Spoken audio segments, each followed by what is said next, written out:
میں نے کسی سے کوئی انتقام نہیں لیا. میں آن اوتھ یہ کہہ سکتی ہوں کہ نواز شریف صاحب نے کسی سے انتقام نہیں لیا. انہوں نے مجھ سے پوچھا بھی بتاؤ تو صحیح میرے متعلق کیا کہتا تھا وہ. نمبر 1 تو وہ کہتا تھا کہ آپ کا اوپر والا ڈبہ کھانا خالی تھا. جیو کے صحافی شاہزیب خان زادہ کی ذرا سی ٹھکائی کیا ہوئی؟ پاکستان میں صحافت کے لبادے میں موجود عسکری ٹاؤٹ اپنے پیٹی بھائی کو تسلیاں دینے اور سپورٹ کرنے میدان میں آ گئے. اگر ان کے مخالف کیمپ کا صحافی ہوتا تو یہ فوراً کہتے ہم اسے صحافی ہی نہیں مانتے. خبر میں بدتمیزی بد اخلاقی آئے تو اسی بنیاد پر اختلافات میں بھی بدتمیزی اور بد اخلاقی آئے گی. تحریک انصاف کے پاس پیپلز پارٹی والی طاقت تو نہیں ہے کہ اینکر کو ہٹوا دیں، تو عوام کے پاس اب یہی راستہ بچا ہے. لوگوں کی مائیں بہنیں ٹی وی چینلز پر بیٹھ کر ڈسکس کرنا بند کریں، عمل ٹھیک کریں.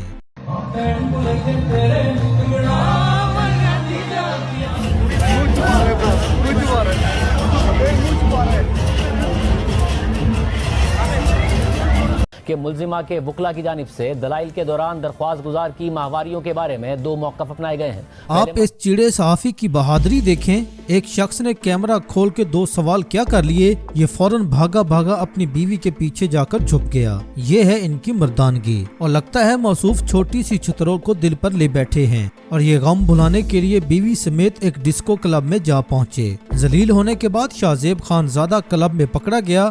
اب یہاں اپنا منہ چھپا رہا ہے. دیکھو سب، جو اپنی بیوی دوسروں کے ساتھ نچوا سکتا ہے اسے آپ کیا کہیں گے. ویڈیو پر عطا تارڑ صاحب کا فرمانا ہے، نشاندہی انتہائی ضروری ہے. ایسا رویہ کسی بھی صورتحال میں قابل قبول نہیں. اگر اس شخص نے کوئی جرم کیا ہے تو شاہزیب خان زادہ اسے سو کر سکتا ہے. عطا تارڑ کی پوسٹ پڑھ کر لندن کا جوان یاد آ گیا جس نے کہا تھا کہ اس عسکری بندر کی بدماشی صرف پاکستان میں چلتی ہے. چس ہو گئے ابھی ہوا نکل گئی. شرم نہیں آتی تم لوگوں کو ایسے؟ ہاں، شاہزیب خان زادہ اس فسطائیت اور ظلم کا ایک اعلیٰ مہرہ ہے، اس کے علاوہ کچھ بھی نہیں. پاکستان تو کیا دنیا کی تاریخ میں ایسی غلاظت نہ کہیں سنی نہ دیکھی. مسلمان تو چھوڑیے، کسی کافر کو بھی یہ اختیار نہیں دیا گیا کہ وہ کسی عورت کے نجی معاملے کو یوں ڈسکس کرے. اور ناظرین، دوسری جانب قسمیں شروع ہو گئی ہیں، صفائیاں شروع، اللہ کرم کرے. یہ بیان ریکارڈ کا حصہ رہنا چاہیے. چیف آف ڈیفنس فورسز کے عہدے کے لیے حافظ عاصم منیر سے زیادہ بہتر چوائس ہو نہیں سکتی. یہ بہت اچھی تقرری ہے. انہوں نے انڈیا سے جنگ کے دوران پاکستان کو فتح دلوائی. اس سے زیادہ ڈیزرونگ اور کوئی نہیں ہو سکتا. مریم نواز کی لندن میں گفتگو. اور یاد رکھنا، یہ سب معافیا مانگیں گے عوام سے کہ ہم نے کچھ نہیں کیا، قسمیں بھی کھائیں گے. میں آن اوتھ یہ کہہ سکتی ہوں کہ نواز شریف صاحب نے کسی سے انتقام نہیں لیا. انہوں نے ہم سے انتقام لیا تھا، پولیٹیکل وکٹمائزیشن کی تھی.